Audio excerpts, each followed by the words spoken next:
ফের মানবিকতার পরিচয় দিলেন ইন্টারন্যাশনাল হিউম্যান রাইটস কাউন্সিল সভাপতি সোনামণি রায়। ওনার জন্মদিন উপলক্ষে রাজগঞ্জ ব্লকে বিন্নাগুড়ি জিপির অন্তর্গত ফাড়াবাড়ি স্পেশাল ক্যাডার প্রাথমিক বিদ্যালয়ে প্রায় 150 জন বাচ্চা ছেলে মেয়েদের হাতে খেলার সামগ্রী তুলে দেন। এর পাশাপাশি তাদেরকে নিয়ে বার্থডে সেলিব্রেশন করেন এবং তাদের জন্য কিছু খাওয়া দাওয়ার ব্যবস্থা করেছে, যেমন চিকেন, ভাত, সবজি, ডাল, পাঁপড়, চাটনি, মিষ্টি। খুশির সকল ছাত্রছাত্রীর পাশাপাশি অভিভাবকরাও।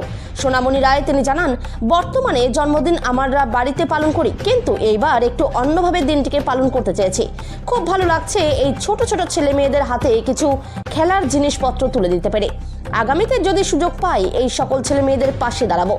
তিনি আরও কি বলছেন শুনে নেব। শিলিগুড়ি থেকে Priyansh Chakraborty report, big news Bangla. 34তম জন্মদিন। আর এই জন্মদিনের উপলক্ষে আমি একটা ছোটোখাটো প্রোগ্রাম রেখেছি স্কুলে। তো বাচ্চাদের জন্য কিছু খেলার জিনিস, যেহেতু আজকাল দিন দিন যে পরিবেশটা হচ্ছে যে সবাই মোবাইল নিয়েই অসুস্থ থাকে, মোবাইল দেখে বাচ্চারা। তো আমি এটাই বলবো সবার কাছে হাত জোর করে যে ওরা যেন ঠিক সময়ভাবে স্কুলে আসে। যেই সময়টা ওরা ফালতু মোবাইলে টাইম দিচ্ছে সেই সময়টা তার একটু আগে এসে স্কুলে ওরা খেলাধুলা করবে, তার জন্য বল দেওয়া হয়েছে, ব্যাট দেওয়া হয়েছে, মেয়েদের জন্য ব্যাডমিন্টন দেওয়া হয়েছে। আমি এটাই বলবো যে কোথা থেকে দিলেন আপনি? আমি আমাদের সংস্থার নাম হচ্ছে international human rights council, Siliguri. আমি ওমেন প্রেসিডেন্ট রয়েছি। এর আগেও কি এই ধরনের কর্মসূচি করেছেন আপনি? হ্যাঁ, এর আগেরবার আমি করেছিলাম শাহডাঙ্গি বানিয়াপাড়া স্কুলে। সেখানে আমি 135 জন বাচ্চাকে খাতা, রুল, ডাবার তাদের হাতে তুলে দিয়েছিলাম আমার জন্মদিনে। তো এই বছরটা আমি এই স্কুলে প্রোগ্রামটা করলাম। আর আমার পাশে যেন সবাই থাকে, আমিও সবার পাশে থাকবো। আর সবার আশীর্বাদ আমার পাশে থাকলে আমি খুব ইচ্ছা আছে যে আগামী দিনগুলোতেও আমি এইভাবে ছোট ছোট প্রোগ্রাম রাখবো।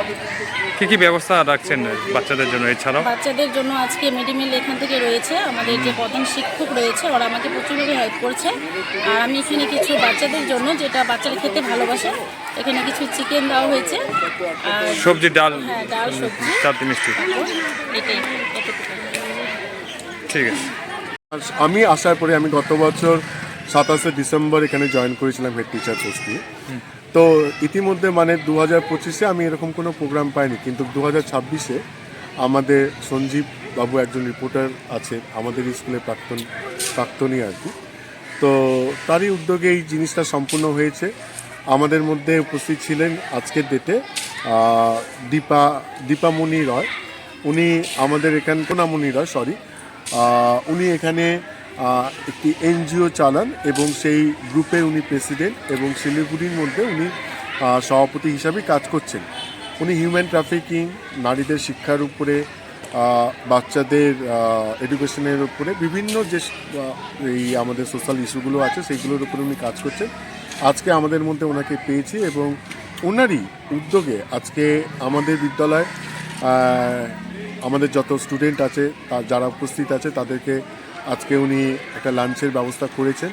ঠিক আছে, স্কুলের উদ্যোগে সামান্য আমাদের ক্ষমতার মধ্যে যেটুকুনি আয়োজন করা ছিল, আমরা স্কুল থেকে যেটুকুনি করতে পারতাম সেটুকুনি করেছি, কিন্তু সমস্তটাই ওনার কাছ থেকে আমরা পেয়েছি। এবং তার পাশাপাশি উনি আজকে স্কুলকে বাচ্চাদের জন্য খেলাধুলার জন্য প্রোগ্রাম কতটা দরকার ছিল এই মুহূর্তে খেলাধুলার জন্য সামগ্রী? না, এটা সত্যি কথা। পঠন পাঠন শুধু পঠন পাঠন না, পঠন পাঠনের সঙ্গে কো কারিকুলাম অ্যাক্টিভিটিস, যেটার উপরে আজকে জোর দেওয়া হচ্ছে।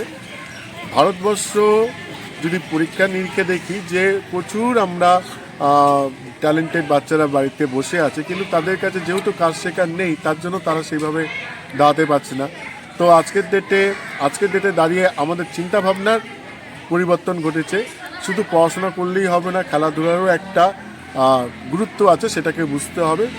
তো আজকে আমরা ওনার কাছ থেকে যে জিনিসগুলো পেয়েছি, বাচ্চাদের খেলার জন্য ফুটবল দিয়েছেন উনি, ক্রিকেটের এই সময়টা সত্যি ক্রিকেটের শীতকাল, ক্রিকেটের একটা সেট দিয়েছেন, তথা বাচ্চাদের জন্য আমাদের মেয়েদের জন্য ব্যাডমিন্টনের সেট দিয়েছেন। ওনাকে আমি অসংখ্য ধন্যবাদ জানাচ্ছি, কৃতজ্ঞতা জানাচ্ছি আপনাদের স্কুলের তরফ থেকে, এই ভিসির তরফ থেকে, সবার তরফ থেকে আমি জানাচ্ছি। এবং খুব খুশি লাগছে যে আমার বাচ্চারাও যেরকম আনন্দিত, আমরাও খুব উৎফুল্ল আজকের দিনে। আমাদের অভিজ্ঞতার কথা বলছি, সত্যি খুব ভালো লাগছে। এবং ম্যাডামকে আপনাদের মাধ্যমে অসংখ্য ধন্যবাদ জানাচ্ছি। উনি এইভাবে স্কুলের পাশে দাঁড়ান। এইভাবে আমাদের বাচ্চারা ওনার কাছ থেকে অনেক কিছু শিখবে, কারণ উনিও এখানকারই, ওনার বাড়ি এখানেই থেকেই উনি বড় হয়েছেন, বা আজকে যেটুকুনি সমাজের জন্য করছে বা এই অঞ্চলের জন্য করছে সেটা কিন্তু কমপ্লিটলি সম্পূর্ণভাবে ওনার ইনকামের ভিত্তিতে, ওনার আর্থিক উপার্জনের ভিত্তিতে। খুব ভালো লাগছে, ওনাকে ধন্যবাদ জানাচ্ছি। ধন্যবাদ।